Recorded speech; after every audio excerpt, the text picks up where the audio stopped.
से यश भारती जी हमारे साथ जुड़े हुए हैं। यश जी, कुछ देर पहले इस बड़ी महासभा को अखिलेश यादव जी संबोधित करते हुए नजर आ रहे थे। उन्होंने साफ कहा कि पहले चरण से स्पष्ट हो गया है कि 400 पार का जो नारा है वो फ्लॉप हो चुका है। आप ही की सहयोगी पार्टी आरजेडी ने स्पष्ट कर दिया कि भाई जो फिल्म चल रही थी 400 पार की, धारा 370 की, वो भी आम जनता ने नकार दी है। किस तरह से समाजवादी पार्टी कॉन्फिडेंट नजर आ रही है? कल भी हमने एक बड़ा रोड शो देखा जहां पर राहुल गांधी और अखिलेश यादव जी एक साथ नजर आ रहे थे। तमाम तरह के वादे किए गए, लेकिन इन तमाम वादों के बीच मुझे ट्वीट्स नजर आ रहे हैं सर, वो ट्वीट्स जो समाजवादी पार्टी की तरफ से किए गए, और यह आशंका जाहिर की गई कि जगह जगह जहां जहां पर मतदान हुआ वहां पर क्लैरिटी नहीं है। ये खुद आपकी समाजवादी पार्टी के ट्विटर हैंडल से किए गए ट्वीट थे कि मुरादाबाद के कांठ में बूथ नंबर 237 पर धीमा मतदान किया जा रहा है। रामपुर लोकसभा सीट की बूथ नंबर 68, 69, 70, 71 पर प्रशासन हमारा साथ नहीं दे रहा है। मुजफ्फरनगर के बूथ 60 पर प्रशासन द्वारा मतदान को प्रभावित किया जा रहा है। अगर इतनी ही कमियां हैं इलेक्शन को कंडक्ट कराने में, तो फिर आप कैसे कह रहे हैं कि आप एनडीए को 200 पर समेट देंगे? कुणाल गोस्वामी जी, आरोप तो मीडिया पे भी लगते हैं। कुछ लोग मीडिया के साथी जो है वो गोदी मीडिया बन गए। तो क्या आपके चैनल पे आना बंद कर दें? आप जैसे पत्रकारों से बात करना बंद कर दें, जो सवाल पूछते पक्ष से भी और विपक्ष से भी। तो उसी तरीके से इलेक्शन हो रहा है, इलेक्शन में जो खामियां हैं, हमने एक नंबर जारी किए थे आम कार्यकर्ताओं को, नेताओं को, वोटर्स के लिए कि जहां जो कमियां नजर आती हैं, जो सुझाव आते हैं वो बताएं। और वो हमने ट्विटर और सोशल मीडिया प्लेटफॉर्म के माध्यम से चुनाव आयोग को अवगत कराया है। अब अगर आप चाहते हैं कि धीमा मतदान हो रहा है, जैसा कि भारतीय जनता पार्टी के साथी बोल रहे थे कि मतदाताओं को जागरूक करना, अव्यवस्थाओं को व्यवस्थित करना, ये सब हम लोगों का काम है। तो अगर हमको काम करें तो आप कह रहे हैं कि चुनाव आयोग कैसे ठीक होगा? नहीं, मैं तो ये कह रहा हूं ना सर, आप ये कह रहे हैं कि हम 200 पार नहीं होने देंगे। एक तरफ आप काफी कॉन्फिडेंट नजर आ रहे हैं, तो दूसरी तरफ आप चुनाव की प्रक्रिया पर भी सवाल उठा रहे हैं कि भाई प्रशासन कॉर्पोरेट नहीं कर रहा, वोटिंग प्रोसेस स्लो हो रही है। तो ऐसे तो फिर मिसगाइडेंस हो रहा है ना, कि समझ में नहीं आ रहा फिर क्या चल रहा है, या फिर तो पूर्ण तरह से फिर आपको भरोसा होता कि सब कुछ समझ में नहीं आ रहा। आपको समझ में नहीं आ रहा कुणाल जी, तो आपको कोई समझा भी नहीं सकता कि अगर स्लो वोटिंग हो रही है तो क्यों हो रही है। प्रशासन से सवाल किया जा रहा है, उसको स्मूथली होना चाहिए। लोग लाइन में खड़े हैं, क्यों समय लग रहा है, ये सवाल तो प्रशासन से होना चाहिए। आप कह रहे हैं कि नहीं सवाल ही मत करो, घर चले जाओ, लाइन में मत खड़े रहो। सर मैंने सवाल नहीं किया, मैंने ये नहीं कहा कि आप सवाल नहीं कीजिए, मैंने तो उल्टा आपके सामने वो तमाम आपने सवाल कर लिया, मेरा जवाब आ गया, अब उस पर बहस मत कीजिए। मुझे भारतीय जनता पार्टी के साथी की बात का जवाब देने दीजिए।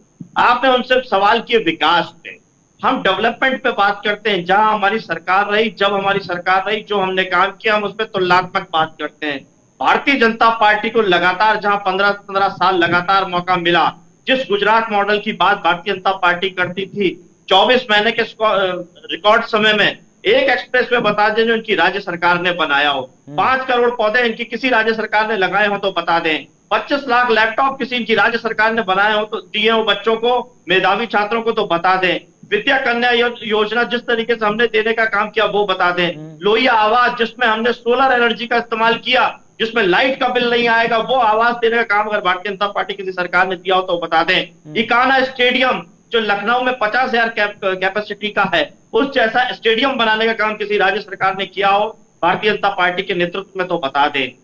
हम उस बात पे चुनाव लड़ रहे हैं, हम उस बात पे बात कर रहे हैं। टाइल 100 की व्यवस्था जो आधुनिक पुलिसिंग की हमने काम दिया उसकी बात कर रहे हैं, जो बेटर पुलिसिंग की बात हमने की उस पर बात कर रहे हैं, एम्बुलेंस सुविधा देने की हमने बात की, हम उसकी बात कर रहे हैं। हम टेक्नोलॉजी से बच्चों को जुड़े, हमने लैपटॉप दिए, बाद में हमने मोबाइल देने की भी बात की, अभी हम डेटा से आटा भी देने की बात कर रहे हैं, हम केजी से पीजी तक शिक्षा की बात कर रहे हैं, हम महिलाओं को पढ़ाने की बात कर रहे हैं, हम मनरेगा के मजदूरों को 450 मजदूरी देने की बात कर रहे हैं जो न्यूनतम दर पे दी जा रही है भारतीय जनता पार्टी की राज्य सरकारों पे। तो हम उन बातों पे लड़ रहे हैं। लेकिन ये तो वो भिखारी की तरह है जिसके पास कुछ नहीं होता मांगने के लिए, तो वो कहता है भगवान के नाम पे ही दे दो, ईश्वर के नाम पे दे दो, अल्लाह के नाम पे दे दो, क्योंकि उसके पास कुछ नहीं है, केवल वो भगवान के नाम पे भीख मांग सकता है। उसी तरीके से भारतीय जनता पार्टी के लोग भगवान के नाम पे केवल भीख मांगने का काम कर रहे हैं, योजनाओं के नाम पे कुछ भी नहीं है उनके पास। ये बता रहे थे अभी कि हमने सेना को आधुनिक बातें कर दी, आपने तो 4.5 साल के अग्निवीर बना दिया उनको, अनुकंपा कॉन्ट्रैक्ट बेसिस पे आपने नियुक्ति दी, जो संविदा नियुक्ति आप लगातार अन्य विभागों में दे रहे हैं, पक्की नौकरी नहीं दे रहे हैं। वो पक्की नौकरी देने से आप डर रहे हो। सेना में रक्षा के साथ आप सौदे कर रहे हो। क्यों? क्योंकि भारतीय जनता पार्टी के राष्ट्रीय अध्यक्ष, भारतीय जनता पार्टी के राष्ट्रीय कार्यालय में देश की रक्षा सौदे की दलाली में पकड़े जाते हैं, सजा पाते हैं। ये वही भारतीय जनता पार्टी है जो नौजवानों को छलने का काम करती। नौकरी के नाम पे 2 करोड़ नौकरी देने की बात थी, लेकिन लगातार, चाहे वो मध्य प्रदेश हो, जो प्रवेश परीक्षा लेती है एजेंसी, जो व्यापम के नाम से बदनाम हुई, उसका 3-3 बार नाम बदल दिया। लेकिन भारतीय जनता पार्टी के कैबिनेट मंत्री के कॉलेज से पटवारी परीक्षा में नकल होती है। भारतीय जनता पार्टी के भाजपा के विधायक से पटवारी परीक्षा में नकल होती है। टॉप 10 टॉपर निकलते हैं उनके यहाँ से। और जब आप मीडिया के साथी उनसे साधारण से सवाल करते हैं, सामान्य ज्ञान के सवाल करते हैं, तो वो टॉपर जवाब नहीं दे पाते। धांधली साफ दिख रही है। धांधली दिख रही है कि किस तरीके से भारतीय जनता पार्टी का संरक्षण प्राप्त करके युवाओं के साथ, महिलाओं के साथ, बुजुर्गों के साथ, सरकारी कर्मचारियों के साथ वन नेशन वन इलेक्शन की बात कर रहे हैं। तभी साथी बड़ी जोरदारी से कि हमारे मैनिफेस्टो में है, हम इनके दृष्टि पत्र में हर बार अलग अलग नाम दे देते हैं उसको, घोषणा पत्र को। ये बता दे, अभी कुछ दिन पहले मध्य प्रदेश में विधानसभा चुनाव हुए। शिवराज सिंह चौहान जी जो पूर्व मुख्यमंत्री हैं, उनको विधानसभा चुनाव लड़ाया और अब फिर लोकसभा चुनाव लड़ा रहे हैं। तो अगर वो लोकसभा चुनाव जीतते हैं तो विधानसभा में दोबारा से चुनाव होगा या नहीं होगा? तो वन नेशन वन इलेक्शन की अगर बात करते हैं तो उपचुनाव उसके लिए से फिर बहुत सारे ऐसे एग्जाम्पल बन जाएंगे, ना सिर्फ मध्य प्रदेश, वो झारखंड भी है उसी लिस्ट में और दिल्ली भी है उसी लिस्ट में, जहां पर सरकारों के अस्तित्व पर बड़ा प्रश्न चिन्ह लग रहा है। जब मौजूदा वक्त में ऐसी व्यवस्था नहीं है, जहां पर स्टेबिलिटी नजर नहीं आ रही स्टेट गवर्नमेंट में, तो वन नेशन और वन इलेक्शन तो फिर बहुत दूर का एक सवाल है। लेकिन एक छोटा सा जवाब दे दीजिए सर, क्योंकि लगातार इन चुनावों में एक शब्द का इस्तेमाल हो रहा है, जनता से कनेक्ट कर पाना। जो तमाम चीजें यश जी आपने बातें बताई, क्या जिस तरह से यूपी की 80 की 80 सीटों पर समाजवादी पार्टी के कई दिग्गज नेता कहते नजर आ रहे हैं कि कांग्रेस से हमारे साथ गठबंधन है, हमने 1763 का रेशो लेकर चले हैं, लेकिन 80 की 80 सीटें हम यहां से निकाल जाएंगे। तो ये जो कनेक्शन का फॉर्मूला है, आम जनता से जो कनेक्शन है, इन मुद्दों पर आपको पूरा आश्वासन है कि 80 की 80 सीटें या बेटर परफॉर्मेंस होगा इस बार? बहुत अच्छा सवाल किया आपने। हमारा गठबंधन है, लेकिन भारतीय जनता पार्टी का गठबंधन नहीं है। आप भारतीय जनता पार्टी के नेताओं से कभी एनडीए शब्द नहीं सुन पाएंगे। वो हमेशा अपने भाजपा की बात करते हैं, अपने नेता की बात करते हैं। कभी बड़ा दिल लगा करके सहयोगियों के नाम तक नहीं ले पाते, सहयोगियों को स्थान तक नहीं देते हैं। चुनाव में भारतीय जनता पार्टी ने मध्य प्रदेश में कितना अपने सहयोगी दलों को सीट दी है, छत्तीसगढ़ में कितने सहयोगी दलों को सहयोग किया है। ये किसी से सहयोग नहीं लेना चाहते, ये असल में रौंदना चाहते हैं, अपने सहयोगी दलों को भी ठगना चाहते हैं। चाहे आप बिहार में देखें, रामविलास पासवान जी के परिवार में ही तोड़ दिया, चाचा भतीजों को लड़वा के 2 पार्टी बना दी। महाराष्ट्र में एनसीपी में कर दिया। शिवसेना जो इनका सबसे बड़ा सहयोगी दल हुआ करता था, जब ये राजनीतिक अछूत थे, जब भारतीय जनता पार्टी के साथ कोई खड़ा नहीं रहना चाहता था, तब बाला साहब ठाकरे ने, शिवसेना ने इनका सहयोग किया और शिवसेना को तोड़ने का काम भारतीय जनता पार्टी ने किया, उनके नेताओं को किया। उनके नेताओं को पहले अपनी पार्टी में प्रवक्ता बनाया तोड़ करके, फिर अब पार्टी ही तोड़ दी। प्रमोद शुक्ला इनके यहाँ प्रवक्ता है भारतीय जनता पार्टी में। पहले उनको तोड़ा सहयोगी दल से ही, फिर पार्टी ही तोड़ दी। ये इनकी नीति रही। इसी तरीके से देश तोड़ने का काम कर रहे हैं, संविधान तोड़ने का काम कर रहे हैं, लोकतंत्र को इन्हीं तमाम सवालों पर आशुतोष शर्मा जी से राय ले लेते हैं। आशुतोष, ये तमाम चीजें यहाँ पर एक एक करके कांग्रेस के नेता और समाजवादी पार्टी के नेता ने रखी, वो तमाम चीजें भी रखी जिसके हिसाब से वो स्पष्ट कहते नजर आ रहे हैं कि आम जनता के बीच ये तमाम मुद्दे कनेक्शन का, एक ब्रिज का, एक पुल का काम कर रहे हैं जो सीधे जनता को छू रही हैं।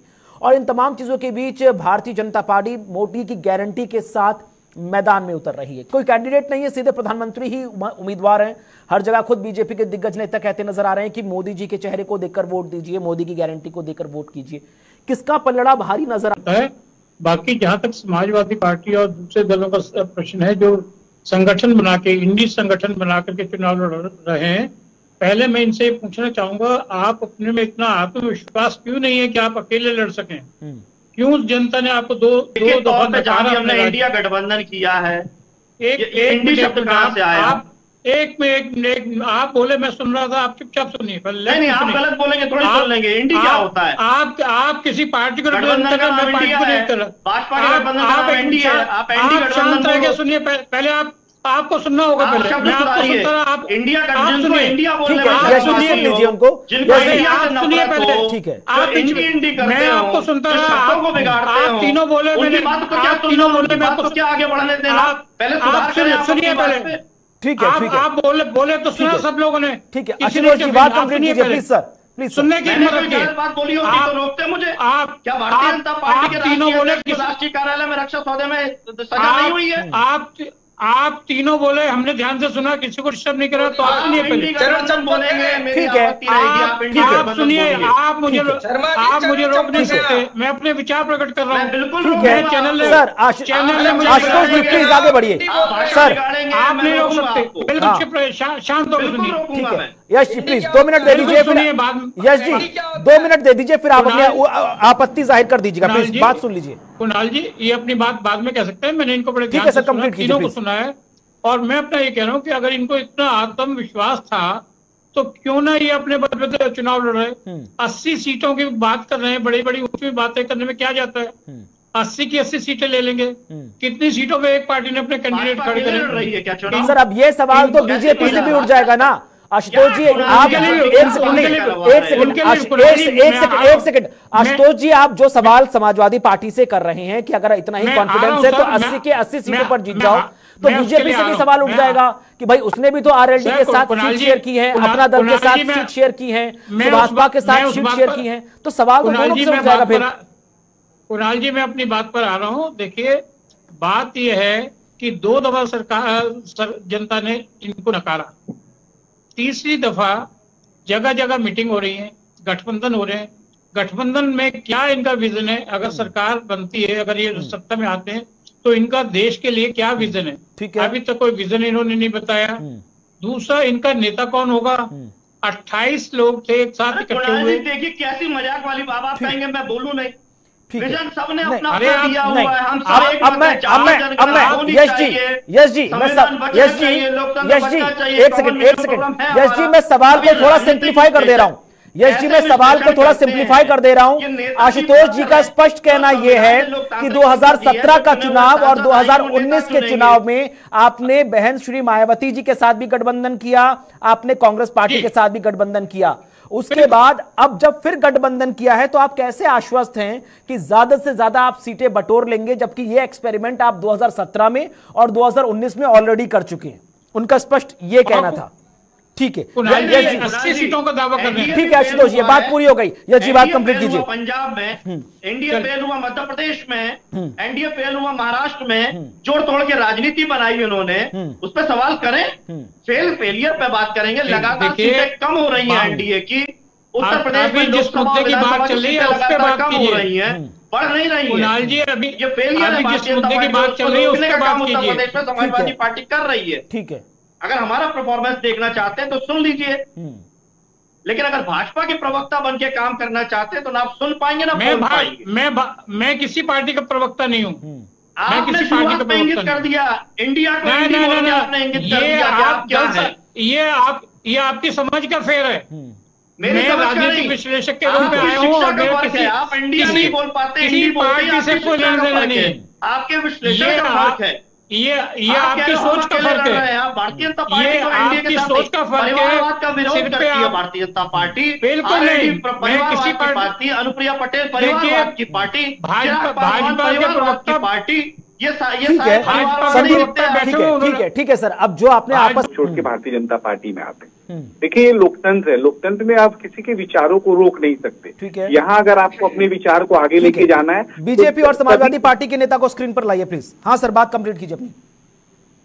हम दोनों को आप लड़ाना क्यों चाहते हैं? नहीं, आमने सामने सर, मेरा इसमें कोई रोल नहीं है, लड़ाने का कोई मतलब नहीं है, आप अपनी बातें रखिए सर। तो हम देखिए, जो पॉलिटिकल राजनीतिक दलों का जो स्वरूप है भारत के अंदर, वो ये है कि हम ठीक है, हम एक दूसरे की आलोचना करते हैं, एक दूसरे की टांग खींचते हैं। समाजवादी पार्टी की सरकार की कई योजनाएं थी, जब समाजवादी पार्टी चली गई उसको भी हम लोगों ने पूरा किया। तो ये कोई मैं होके सरकार हम नहीं चला सकते, हम की भावना से सरकार चलाते हैं। और भारतीय जनता पार्टी विपक्षी पार्टियां हैं, लेकिन विपक्षी पार्टियों में भी अच्छे अच्छे नेता, अच्छे विचार के लोग हैं।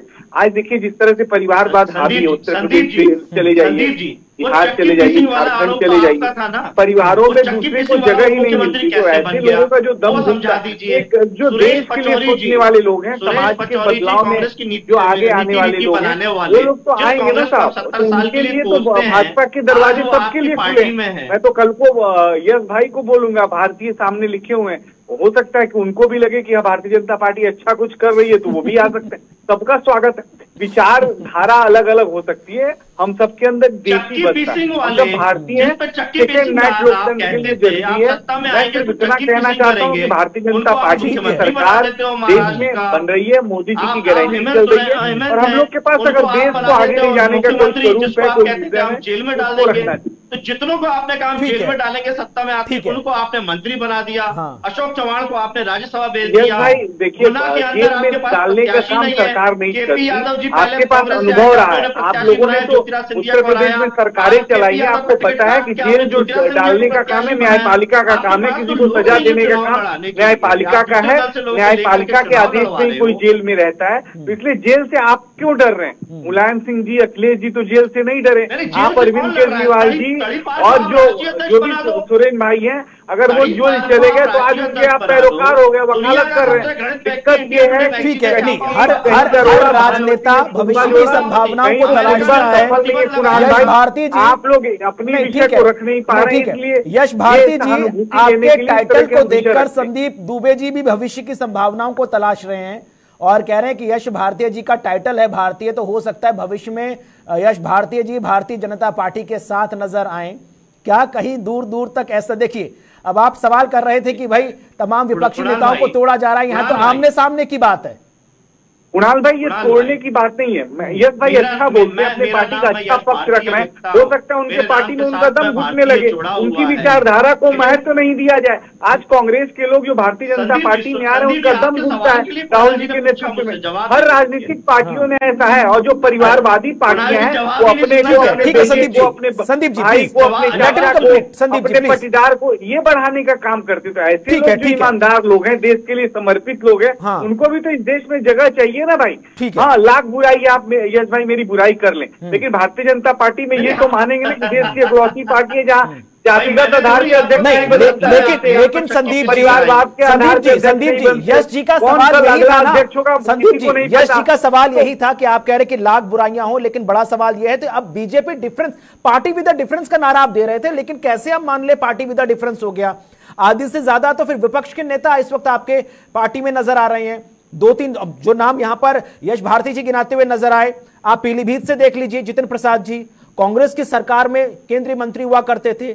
आप ज्योतिरादित्य सिंधिया जी को देख लीजिए, कैंडिडेट आपके, वो भी कांग्रेस की सरकार में कैबिनेट मंत्री हुआ करते थे। तो बड़े से बड़े दिग्गज नेता जो इस वक्त फायर ब्रांड नेता है, वो सभी कभी एक टाइम में यूपीए की शोभा हुआ करते थे। तो फिर पार्टी विद द डिफरेंस का मतलब क्या रह गया?